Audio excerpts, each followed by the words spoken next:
Here's how to create a zoom effect in Canva. Start a project at any size. Add your chosen image to the page and resize it to your initial pre-zoom view. At the bottom, ensure you're in thumbnail view. Right-click the page and duplicate it.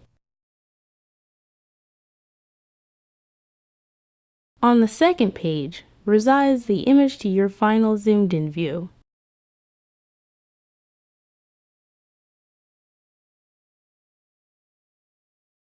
Hover between the two pages until the transition icon appears.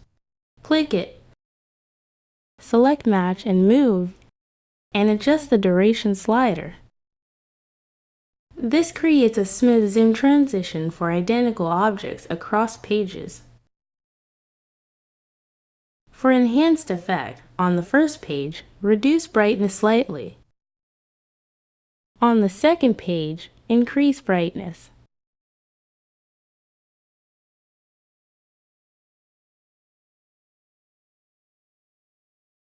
Preview to see the dynamic zoom result. For more Canva techniques like this, subscribe. Thanks for watching.